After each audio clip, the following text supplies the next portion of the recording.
I've been noticing something lately. It's not a thought. Not exactly. It's a feeling, a physical sensation that lives in my body.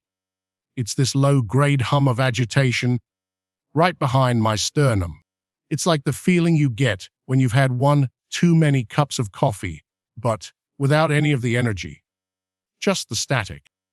It's a feeling of being stretched thin, like a rubber band that's been pulled taut for months, and you can see the little white stress lines forming, and you just know it's going to snap. It's a quiet, internal rattling. And I have a feeling you've noticed it too. It's this sense that our days are full, packed from corner to corner with things to do, things to see, things to worry about, but somehow we feel empty. We're connected to thousands of people, but we feel profoundly alone. We have access to all the information in the world, but we feel more confused than ever. It's a paradox, and it's one that I think a lot of us are living inside of right now. We're running faster and faster, but we don't feel like we're getting anywhere. We're just getting more and more breathless. At first, I thought it was just me.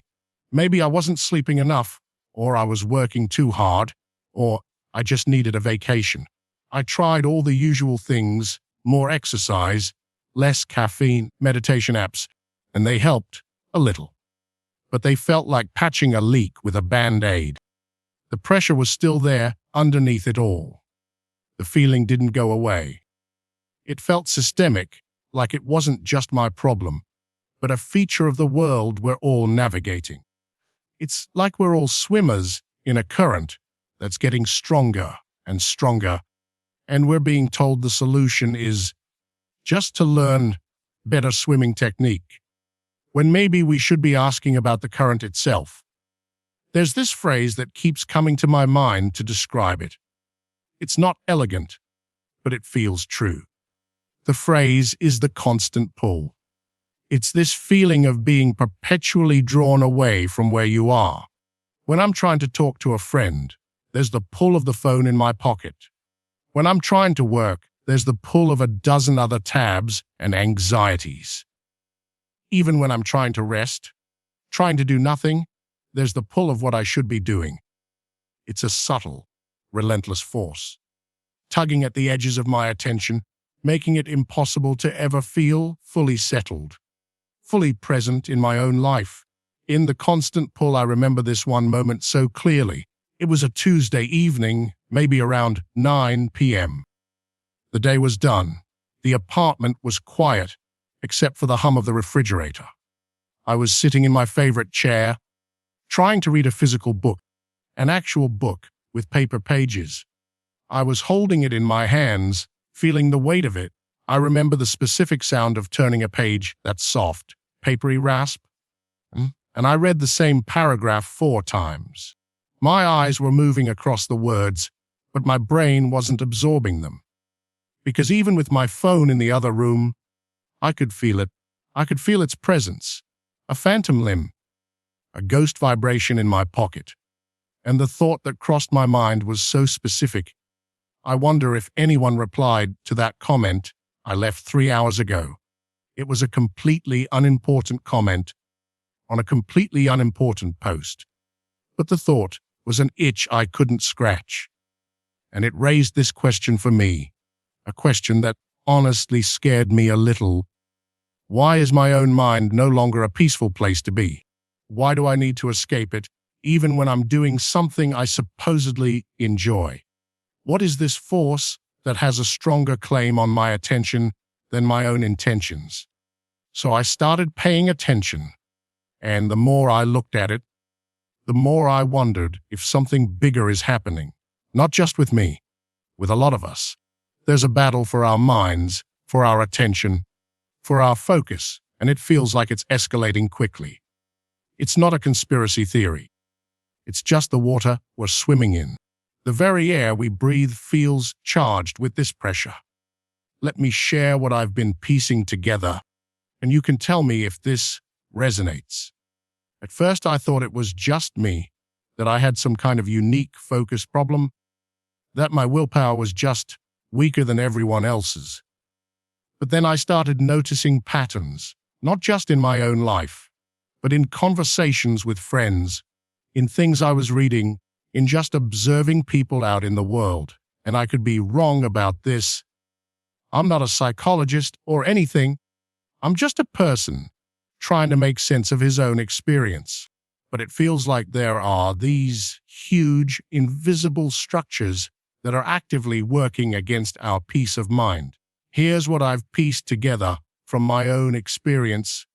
First, there's the economic pressure cooker. Maybe you've noticed this too. I was looking at my finances the other day, and I realized that 5 years ago, my rent was about 30% of my take-home pay, which felt manageable.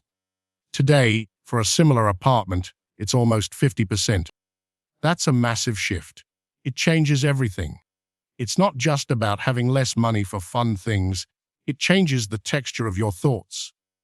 My brain, without my permission, has started to operate like a constant calculator. Can I afford this?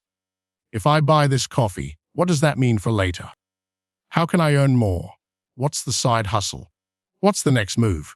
My mind is always on, always optimizing, always strategizing. There's no room for idle thought, for daydreaming, for just being. Every spare moment feels like it should be monetized or used for self-improvement so I can eventually monetize it. And here's what I think people don't realize about this. The hidden cost isn't just the money. It's the colonization of your mental space. Your mind is no longer your own private sanctuary. It becomes a frantic, open-plan office for a company of one, where you are both the boss and the terrified employee. This pressure to constantly perform, to justify your existence financially, creates a baseline of anxiety that hums underneath everything. It's a huge part of the constant pull, the pull towards productivity, towards optimization, away from rest, away from stillness. Of course, you feel exhausted. Your brain is running a background process 24/7. That's just a spreadsheet of anxiety. There's no off switch. No wonder we can't focus on a book or a conversation. We're busy trying to figure out how to survive in a system that feels increasingly precarious. But that's not the only thing. Wait, let me back up. There's something else that plugs directly into that economic anxiety. It's the architecture of our digital spaces. I used to think that social media was a tool like a hammer. You pick it up, you use it, you put it down. But I don't think that's true anymore. It's not a tool, it's an environment. And it's an environment designed with one primary goal: to keep you there. From what I can tell, the mechanism is incredibly sophisticated. It's not just showing you things it thinks you'll like. It's studying you with more data than you could ever imagine, building a psychological model of you, and then using that model to figure out your emotional triggers. It learns what makes you angry, what makes you envious, what makes you feel validated, what makes you feel left out, and it feeds you a perfectly tailored diet of that content to keep you scrolling, to keep you engaged, to keep you hooked. And the part that gets me is the hidden cost here. The obvious cost is time. We all know we waste time on our phones. But the hidden cost is the erosion of our own desire. We think we're choosing what to watch, what to want, what to buy. But more and more, our desires are being suggested to us, engineered for us. The algorithm learns that watching videos of people living in vans makes you feel a certain type of escapist longing. So it shows you more. Soon, you find yourself genuinely wanting to live in a van, even if it makes no sense for your life. That desire didn't originate with you. It was planted. And that is a terrifying thought, that the very things we want are no longer entirely our own. No wonder we're drained. We're living inside a system that is actively working to hijack our dopamine pathways for profit. It's a battle for our attention that we are not biologically equipped to win. And this plugs directly into the third thing I noticed. I'm still not totally sure how these connect, but it feels like they do. There's this other thing, the disappearance of quiet, neutral spaces. Sociologists call them third places. Not home, not work, but places where you can just exist, often with other people, without an agenda, and without having to spend money. Think of the public library, the park bench, the community center, the front stoop. These places are vanishing. The library has shorter hours. The park doesn't feel as safe. The local cafe, that used to be a community hub, is now a chain designed for quick turnover, filled with people on laptops with headphones in. We've lost the places where we could practice the skill of being in public, of having incidental, low-stakes interactions with our neighbors. Maybe you've noticed this too. When was the last time you just sat somewhere with nothing to do, surrounded by strangers who weren't trying to sell you something? And here's the emotional impact of that, the part that really hits me. Without these spaces, we retreat into our two primary zones, the pressure of work and the isolation of home. The digital world then presents itself as the perfect replacement for that lost third place. It offers community, connection, a place to hang out, but it's a poor substitute. It's a connection mediated by algorithms designed for engagement, not genuine human flourishing. It amplifies the performance and hides the vulnerability. This leaves us feeling profoundly lonely, even when we're surrounded by digital friends. We're like ghosts in our own neighborhoods, floating past each other, retreating into the glow of our screens for a sense of belonging that never quite satisfies. Of course you feel disconnected. Of course you feel that ache of loneliness. We are social creatures who have been systematically deprived of the spaces we need to be social in a real, embodied, unmonetized way. We're starving for genuine connection in a world that offers us an infinite buffet of empty calories. I don't fully understand why this is, but it feels like a profound loss.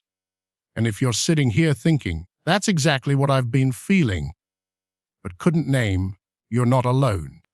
You're not weak. You're not failing. This isn't a you problem. This is the result of living in a world with very real, very powerful forces that are putting an unprecedented strain on our minds and our spirits. It's the water we're all swimming in. And acknowledging the current is the first step to not drowning in it. So here's where I landed. If the system is designed to drain us, whether intentionally or not, what do we actually do? We can't just opt out of the economy or throw our phones in the river. That's not realistic for most of us. Well, I didn't want to accept being exhausted forever. So I started trying things, small things, quiet rebellions. Some work, some didn't, and I'm still figuring this out. But I want to share what's helped me. And maybe something here will help you too.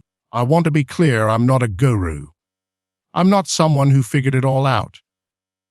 I don't have a 5-step plan to fix your life.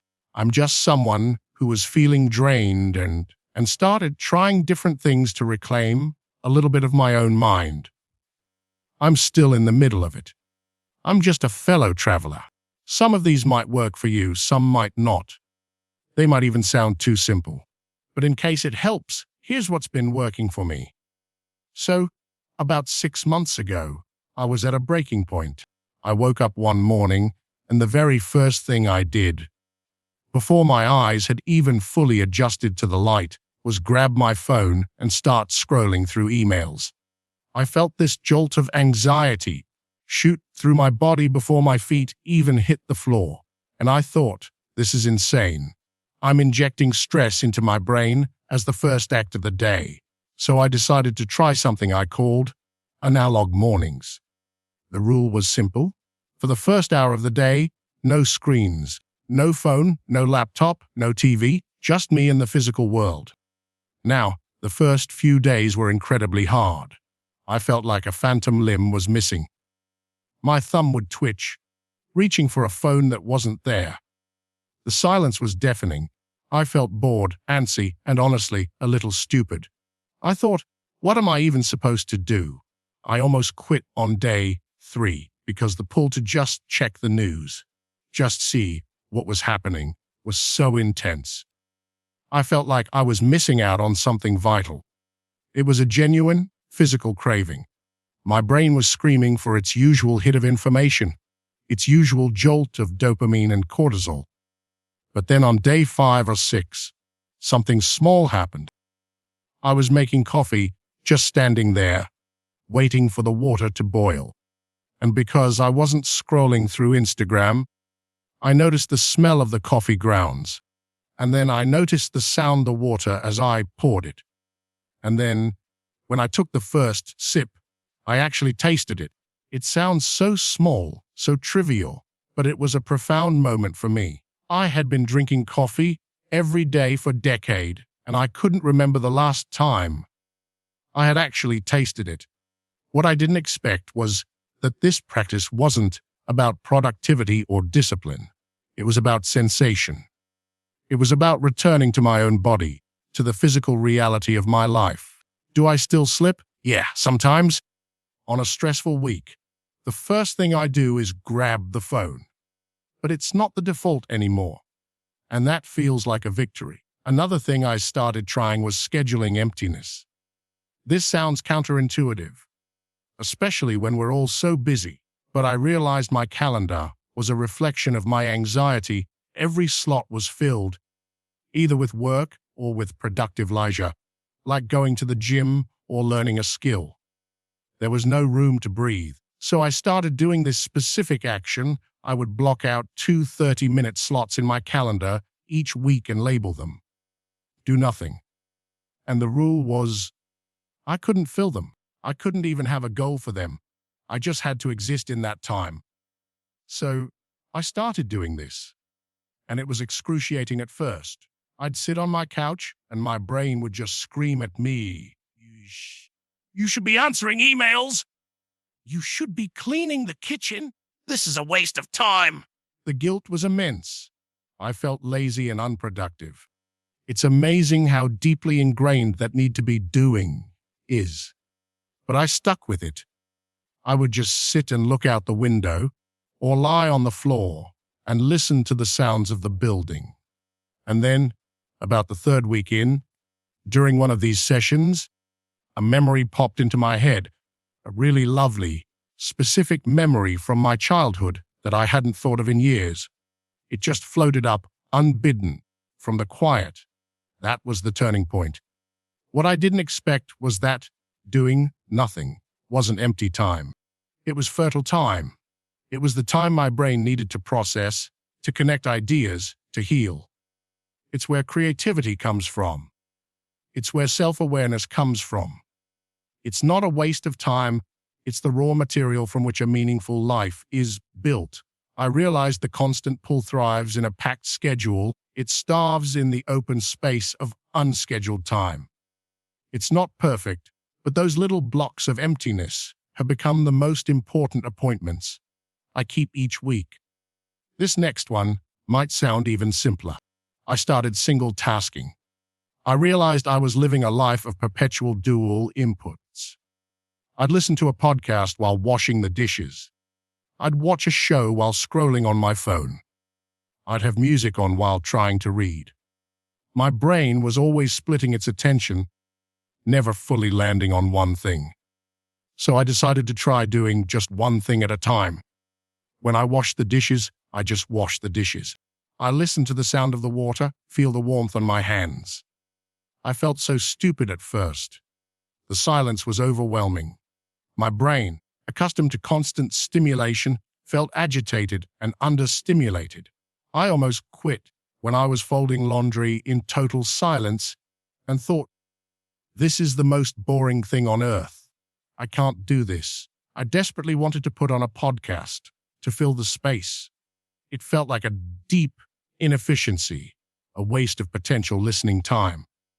That's how deep the optimization mindset had gotten. But then on day, I don't know, maybe day 10, I was walking to the store and I left my headphones at home. And I just walked. and I noticed things. I saw the way the light was hitting a particular building. I heard a bird I'd never heard before in my neighborhood. I made eye contact with someone, and we both smiled. And the turning point was realizing that by trying to do two things at once, I was getting 50% of both experiences. But by doing one thing, I was getting 100% of it. The world became more textured, more vibrant. What I didn't expect was that single tasking didn't make my life more boring. It made it infinitely richer. It was like switching from a black and white TV to full color. Do I still slip? All the time. But now I notice when I'm doing it, and sometimes that's enough to gently bring myself back to one thing. But it's not a straight line. Not at all. There was this week, about 2 months ago. A big project at work blew up. I had a family thing that was stressful, and I just felt completely overwhelmed. And all those little practices I had built, they went right out the window. The first thing to go was the analog morning. I was back to checking my phone from bed, flooding my system with cortisol. Then the scheduled emptiness got filled with urgent tasks. Then I was listening to news podcasts while I ate, while I walked, while I showered, just mainlining anxiety and information. The cascade was fast. By Thursday, I found myself sitting on my couch at 1 a.m., having spent 3 hours just scrolling endlessly through a sea of algorithm-fed outrage and comparison. My eyes were burning, my head was throbbing, and I just felt this profound sense of self-loathing. I felt like such a failure. I thought, see, it was all a fluke. You can't actually change. This is who you are. The things I said to myself were so harsh. You have no self-control. You're just weak. I thought, maybe I'm just not capable of this. Part of me wanted to give up completely, to just surrender to the noise, because fighting it felt too hard. Then something small happened.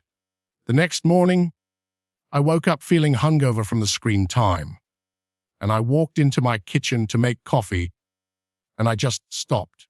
I saw a sliver of sunlight cutting across the floor, and I just stood in it for a minute.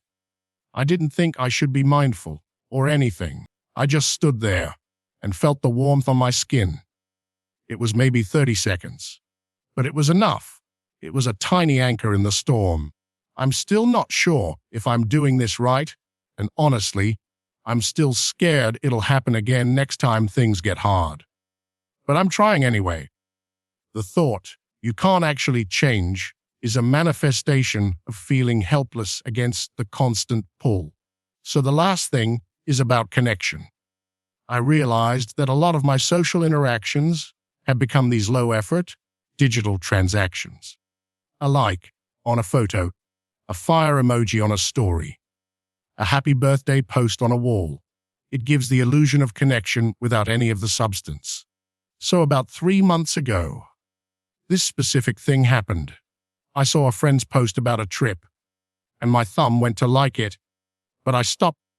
I thought, what if I did something different? So I started doing this specific action. I made a list of 3 people, and my goal each week was to reach out to them in a more meaningful way, not a text, but a call, or a voice note, something that carried the texture of my actual voice. So I called that friend, and the implementation was awkward at first. We're not used to spontaneous phone calls anymore. He answered like, "Is everything okay?" But then we just talked for 20 minutes. And it was a real conversation. We talked about his trip, but also about other things, bigger things. It was messy and real. The difficulty was overcoming that initial activation energy, that feeling of I don't want to bother them, or what will we even talk about? But I kept doing it. 1 call a week. What I didn't expect was the reciprocity. People started calling me back. The conversation started getting deeper. It was like we were all starving for it. But no one wanted to be the first to admit it. The unexpected benefit was realizing that a single 10-minute phone call can provide more genuine connection than 1,000 likes. It's not about quantity, It's about quality. Do I still just like posts? Yeah, of course. It's not about being a Luddite. It's just about intentionally adding a bit more analog, high-bandwidth connection back into my life. It's not perfect, but it feels like I'm rebuilding those muscles of real friendship. So, those are the things I've been trying. Some days are better than others. But there's something I didn't expect when I started doing this. Something about other people. About a month ago, I was having coffee with a close friend. We were just talking, and in a lull in the conversation, she looked at me and said, "You know, you're easier to talk to lately. You seem here." I was surprised because I hadn't even noticed. I asked her what she meant. She said, "I don't know. You're not looking at your phone as much. Your eyes don't seem to be darting around. You just feel more present, calmer." I honestly almost teared up. I hadn't realized my internal struggle and my small efforts had a visible, external effect. Then, a week later, I was at a family dinner, and my sister asked, "Is everything okay with your phone? You haven't checked it once." She meant it as a joke, but it was true. I had just been listening to the conversation, enjoying the meal. I wasn't fighting the urge to scroll. I was just there. That's when it clicked for me. This isn't just an internal project. We think of this as a personal battle, something we have to fight alone in the quiet of our own minds. But our internal state radiates outward. When we reclaim our own attention, it's a gift to the people around us. It gives them the experience of being truly seen, truly heard. My calm became their calm. Remember at the start when I talked about the constant pull? That feeling of being perpetually tugged away from your own life. Well, I'm not going to tell you it's completely gone now. That would be a lie. The world is still noisy. The pressures are still real. The algorithms are still running. But here's what's different. I can feel it now. I can name it. Before, it was an invisible current that just dragged me along. Now, it's a tangible force. I can feel the tug of the phone in my pocket, the itch of anxiety to be productive, the lure of the infinite scroll. And because I can feel it, I have a choice. I don't always make the right choice, but the fact that there is a choice changes everything. It's no longer an invisible master. It's just noise. And I'm learning how to turn down the volume. And that original heavy, rattling feeling in my chest, I don't think it was just exhaustion or stress. I think it was a kind of homesickness. A homesickness for my own mind. A longing to come back to myself. And these little practices, they're not life hacks. They're just ways of finding my way home. I don't have grand theories about where we're all headed. I don't think there's one simple solution to these massive problems. I'm just one person trying to feel less drained, trying to find a little more quiet in the noise. But I think if enough of us start choosing differently in these small, quiet ways, it ripples out. When one person puts their phone away at dinner, it gives other people permission to do the same. When one person chooses to have a real conversation instead of a digital exchange, it reminds us what we're missing. When one person reclaims their own attention, it creates a small pocket of calm that other people can feel. Maybe we're at a point where a lot of people are ready for that. Ready for less noise and more meaning. Ready for less distraction and more presence. I don't know if that's true, but I hope it is. Look, I'm still figuring this out. You're probably still figuring this out too, and that's okay. We don't need all the answers. We just need to start. Or start again. You're not alone in feeling drained, but you're also not powerless. Anyway, that's what I've been noticing. Let me know if it resonates.